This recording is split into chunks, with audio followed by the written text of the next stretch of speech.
Сәлем достар, сіздер менен Наргиз. Бүгін мен сіздерге медовый пряниктің рецептісін ұсынамын.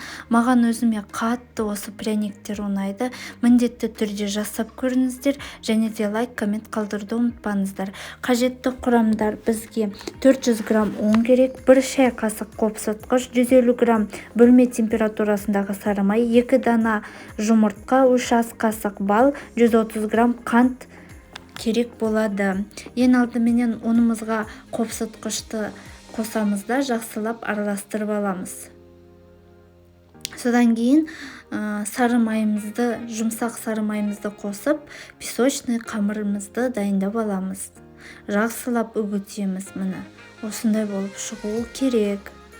Содан кейін бөлек ыдысымызға қант, 2 жұмыртқамызды және де балымызды салып, жақсылап араластырып аламыз. Содан кейін ұнымызға қосамыз. Енді қамырымызды илеп аламыз. Жұмсақ қамыр қылып илеп алыңыздар.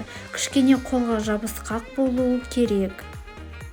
Содан кейін 30 минуттай тоңазытқышқа қойып қойыңыздар, демалтқызып.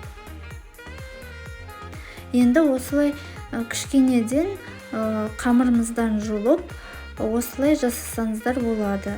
Көлемін енді үлкенірек жасасаңыздар да болады.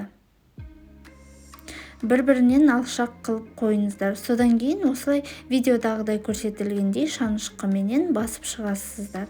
180 градуста 20-25 минуттай пісіріп аласыздар. Міне ішін көрсетейін. Өте дамды болып шықты, песочный болып шықты. Өте тамаша.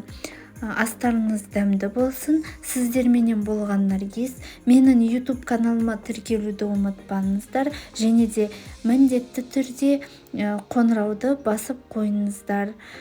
Әлі де көп рецепттер шығады. Қош сау болыңыздар.